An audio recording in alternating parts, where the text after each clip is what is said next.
La star franco-algérienne du rail, Cheb Mami, a été jugé cette semaine en France par le tribunal correctionnel de Bobigny.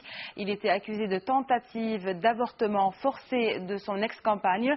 Cheb Mami a reconnu durant l'audience sa responsabilité. Les explications dans ce reportage.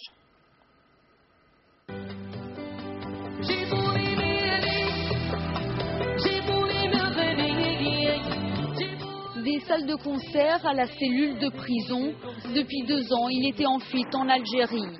Vendredi, Cheb Mami, surnommé le prince du rail, a été condamné à 5 ans de prison ferme pour tentative d'avortement forcé sur son ancienne compagne.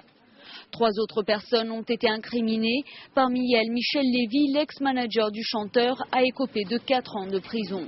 Mais pour l'avocate de la victime, il n'y a qu'un seul vrai responsable. C'est lui le père, d'accord, donc c'est le premier concerné. C'est lui qui quand même ne veut pas de cet enfant, c'est lui qui propose 100 000 € pour avorter en Angleterre, c'est lui qui fait tout pour qu'elle avorte. À partir de là où Kader est son homme de main, Monsieur Lévy qui est son manager n'est pas le père de l'enfant, c'est quand même bien lui qui a tout orchestré, oui.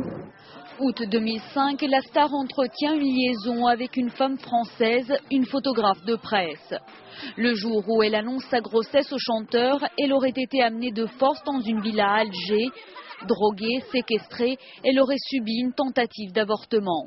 Dans la salle d'audience, le chanteur finit par craquer. Il ne voulait pas de cet enfant et était au courant des faits sans y avoir participé, dit-il. Il reconnaît avoir commis une faute.